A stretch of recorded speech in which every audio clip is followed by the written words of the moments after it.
Hi everyone, this is Alpha Male Powers, as you know me so as on YouTube. Today we're going to be doing the biography of John 117, A.K.A. Master Chief Petty Officer. But I'm going to give you the biographical, whatever that word is. I don't know why I'm reading this over first, but nonetheless, it should be good, and I hope you enjoy it. John 117, John, Spartan Tag 117, Homeworld Arendinus 2, birth date, year 2511. His gender, male. He is 6 feet 10 inches with full armor, 7 feet 2 inches in armor. He weighs 400 pounds without armor, and 1,000 pounds with armor. He's a heavy fella. His hair color is brown, his eye color blue. Right, so let's just come down to affiliation and military information. Unified Earth Government, United Nations Space Command, and UNSC Navy. Master Chief, Petty Officer of the Navy. That's his rank. Specialty, Commander, and Assault. Alright, now we're just going to come out and read the biography. I've tried to make this video as short as possible. Born in the year 2511, John lived with his mother and father in Elysium City, on the colony world of Arendinus-II. He attended Elysium City Primary Education Facility number 199 as a child.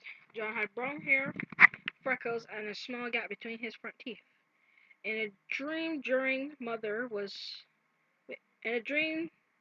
Cyro's sleep aboard the UNSC Pillar of Autumn, John recalled that his mother was kind and smelled of soap, and that she had large eyes and a straight nose and full lips.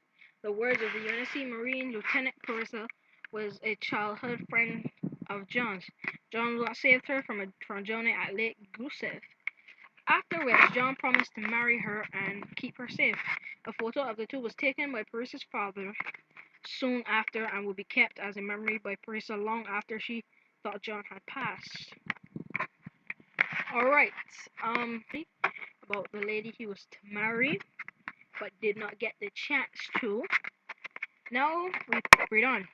At the age of 6, he was identified by Dr. Catherine Halsey as one of the 150 preliminary candidates for the Spartan-II program. As you all know, the Spartan-II program is what John is a part of. He's Master Chief Petty Officer. Right. John was ideal physical and mental candidate, standing a head taller than the majority of his schoolmates, having greater physical proportions, possessing greater strength, exhibiting superior reflexes, and having aggressive drive for success. When Dr. Halsey and Lieutenant A.K.A. visited Irenaeus II in year 2517 to study him, they were impressed with his intellect and luck. In the final test of his viability as a candidate, he was asked to determine which side of an own call would land on. He watched the claw as it flew in the air and caught it before it could land. Pardon me. Just correctly stating which side he was faced up, which was the side of the eagle. John was the first candidate. Dr. Halsey and Lieutenant K.S. studied. Later that same year, John and 74 other 6-year-old children were conscripted. They were covertly kidnapped from their homes and replaced with flash phones. That is not nice. That is so not nice. All of which would later die of natural causes to cover up the kidnappings. John, along with the other candidates, was taken to the planet of Reach. I think Reach is 2 or 1. Halo Reach. I can't remember. I think it has 3 though. I think Halo Reach is 3. Dr. Halsey informed them of the Spartan-II program and how they would be the protectors of the Earth and all her colonies. The next morning, John discovered his service tag and stitched into his training uniform. His new name was John117. Right. John began a new life, training with other Spartans under Chief Petty Officer Franklin Mendez. For 8 years, he learned history, military strategy, weapons, and was given physical fitness training early on. He bonded with Kelly and Sam, who would become two of the few close friends he ever had. Now, this is a quick message from Dr. Halsey to Cortana, which is the holographic projected woman that he has placed into the back of net for him, in the back of his net for he to see her and his helmet. He is neither the smartest, nor the fastest, nor the strongest of the Spartans, but he is the bravest and quite possibly the luckiest. And in my opinion, he is the best. Dr. Catherine Halsey to Cortana. During his training, John quickly proved himself to be one of the program's top candidates. Both Dr. Halsey and Chief Mendez identified him as one of four emerging leaders with the Spartan-II group, along with Kurt 051, Jerome 092, and Frederick 104. Dr. Halsey expressed her belief most strongly in John as having the skills and natural ability to lead the entire Spartan-II group. However, Mendez disagreed, instead believing Kurt would fulfill that role. So, apparently Dr. Halsey had more belief in John um, than Petty Officer Mendez. Let's see as we read on what happened. When the Spartans were 8 years old, they were sent out on training missions in which they were dropped over a forest located deep in one of the rich snow-filled mountain ranges and expected to get safely to the extraction Pelican drop ship. The children also had instructions to leave the last child arriving behind, or the punishment would be painful. John117 knew, however, that he could not do that. After telling the Spartans where to meet, the Spartans looked to him as their leader. The role was initially surprised to be given and eventually accepted. When the group came up on the Pelican, it was guarded by armed men.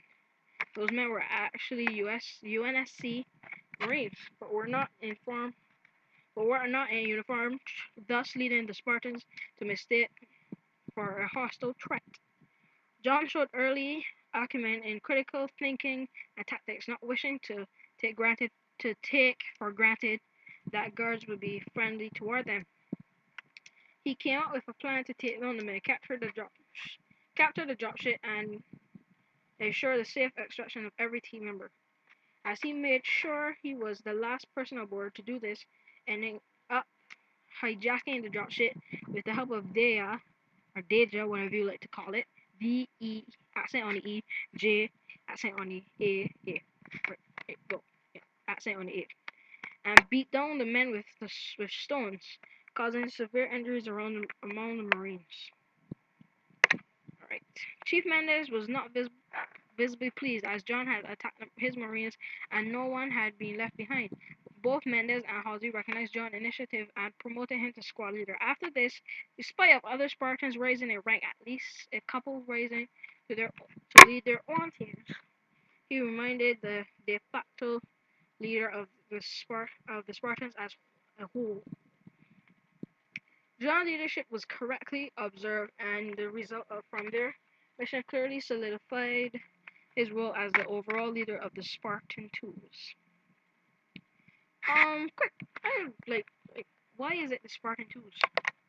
Were there Spartan ones? Because there has nothing here mentioned about Spartan ones, so I was just wondering if you know anything about if there were Spartan ones. You can post that in the comments for me to know. Okay, we're going to continue. Right.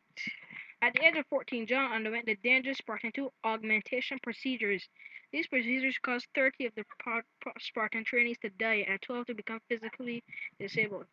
John was one of 33 Spartans who made it through the process unscathed, while the rest who could still operate were moved to positions in the Office of Naval Intelligence. I mean, it makes sense instead of making him overpowered, and like he's the only person that made it through. That wouldn't be cool. Like, wow, you're the only person, really? Cha. So, Alright, the biography soon ends, but I was planning on making this video a lot longer. So, but then again, you don't want to make it too long, so you have to wait a while for it to be posted and processed and stuff like that. Right. At only 14 years old, it was said that John had a body of an 18-year-old Olympic athlete. The augmentation process gave the Spartans faster reflexes, greater strength, enhanced eyesight, and made their bones nearly unbreakable. Following their augmentation procedures, John and the other Spartans were transferred to the Atlas in order to recover in microgravity environment. During his first time to the Atlas gym, John was confronted by four ODSTs, who whose sergeant that then ordered the five of them into a boxing ring.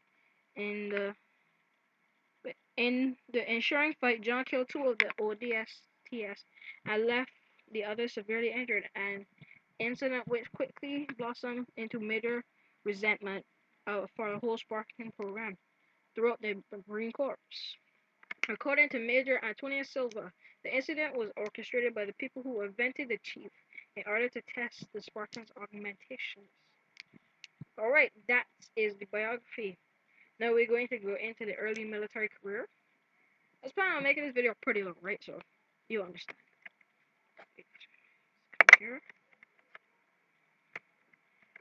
John's first mission was against rebels in the asteroid belt of Uranus system, where his homeworld was located. He was shot in the side by live ammunition while leading his squad to capture rebel leader Colonel Robert Watts.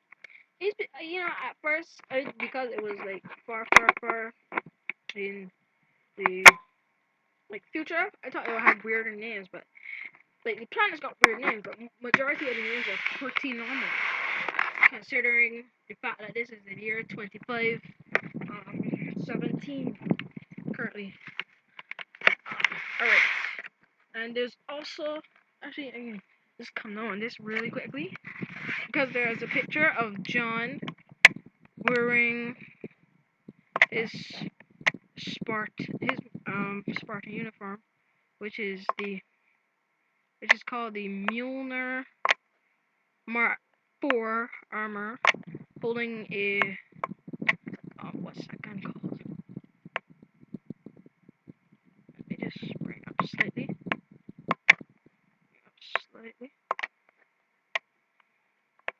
And the rifle he is holding, let me just bring it.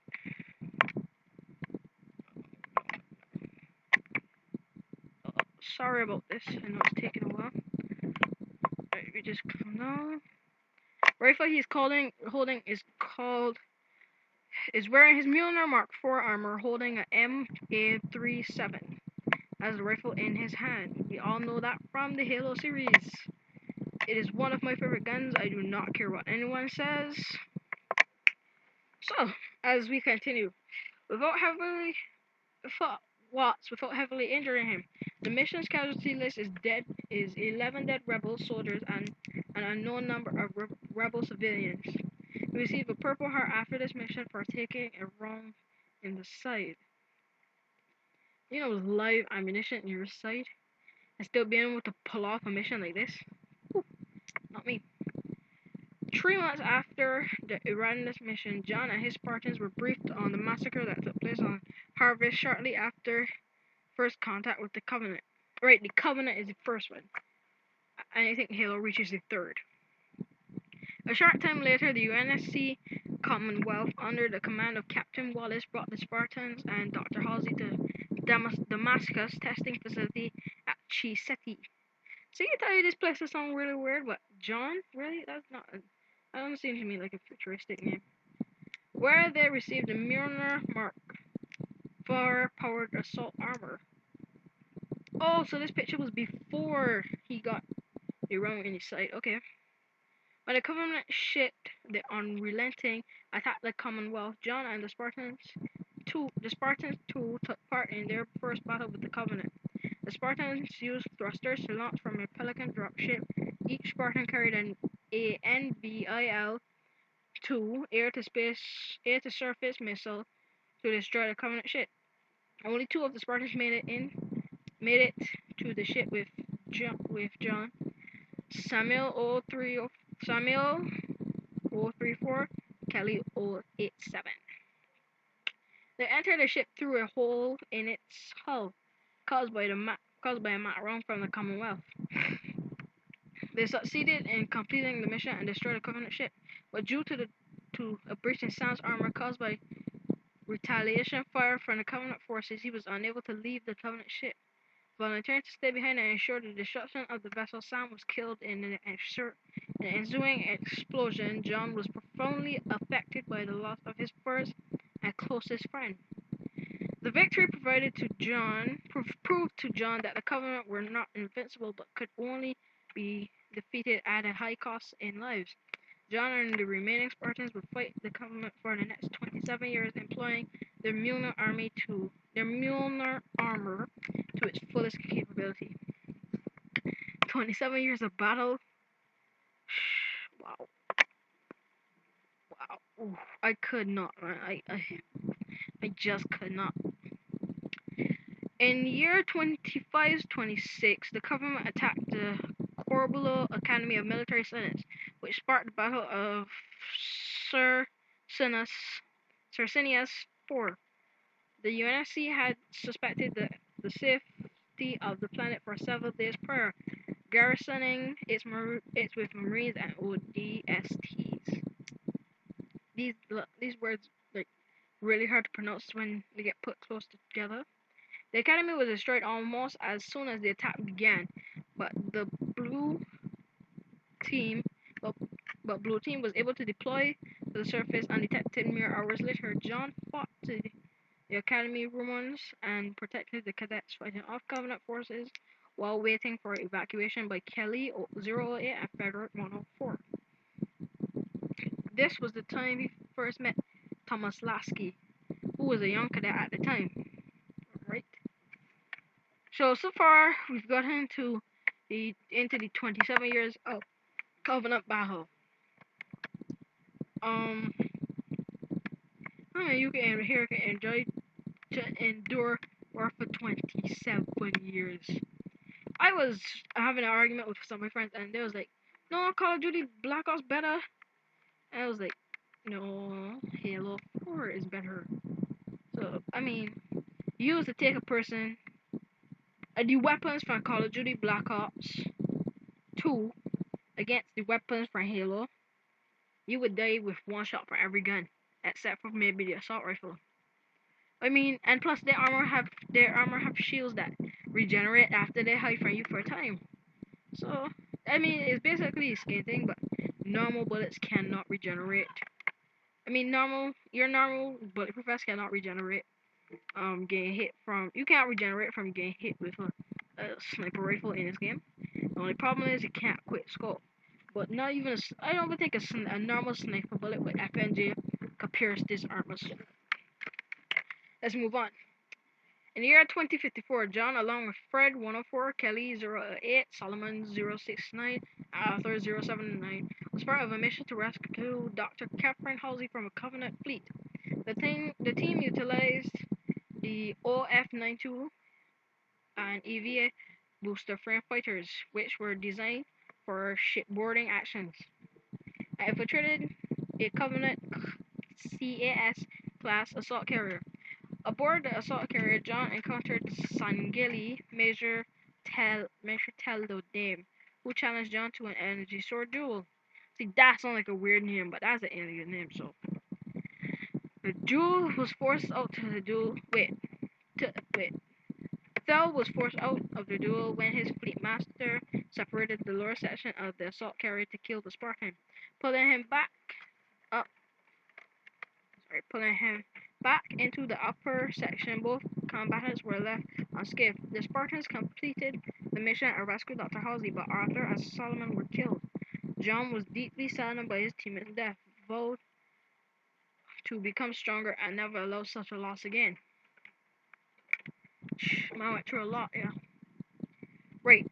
John served in over 200 missions against the Covenant, including the Harvest campaign in the Battle of Jericho 7, where he and a handful of Spartans destroyed a force of 1,000 grunts. grants, really. Grants is just a little foolish. Beat things that could kill real easy. And the Battle of Sigma Octanus 4, in which John and his blue team detonated a Havoc nuclear warhead to clear Covenant forces from the city of Sote de Azur by summer of 2552. He had received every medal award by the UNSC except the prisoner of war medallion. Sorry, why can't I pronounce these words? The reason being that the Covenant forces do not take prisoners, and John would not allow himself or any of the Spartans to be captured by the enemy. He's a boss. He's a boss. Right. So right now they have a picture of John first meeting Cortana, so I can just bring it over here. Right. This is basically the first thing he's meeting Cortana. As you can see it there in the caption. Right. Where was I? The fall of Reach. The brief was of great significance for John. Here he received the Mjolnir Mark V powered assault armor, which improved his strength and reaction time more effectively than his old Mark IV suit. He was also introduced to and partnered with Al Cortana. Yeah, Cortana is the holographic lady who would become close friends and allied to him. So basically, after like 200 missions and the fall of Reach, he got Cortana and the Mjolnir Mark V powered assault armor. If anybody did not know, Mjolnir is the name of Thor's hammer. I don't know why is the thing, because I guess it's because it's really powerful. The armor is really powerful and the hammer is really powerful. Like, I guess the Spartan's strength helps along with moving it and stuff. So I guess that's possible, but I'm not exactly sure on that point. I will get back to you. He was also introduced, and who would become a close friend and ally to him. In the first test of their partnership, the two were put through a practical suicidal test in an attempt by Colonel Ackerson to get rid of John. John refused to cheat the test and was determined to win it by Ackerson's rules. Despite nearly being killed, Cortana and John's teamwork had them pass the test in an early show of incredible partnership. The two would become to develop after Reach after Reach came under attack by a massive Covenant armada. The majority of the Spartans, led by Fred S-104, went to the planet's surface to protect the orbital defense generators, which powered the planet's 20 orbital defense platforms. John with Linda and James 005 were sent to reach Station Gamma to destroy an unsecured nav database on the board of the UNSC circumference. Why? Why was it named UNSC circumference? If the Covenant attained the database, they would discover the location of every human world, including Earth. The location of Earth by then was still closely guarded secret. The nav database was destroyed by Linda, and James were ambushed by Covenant Sangeli.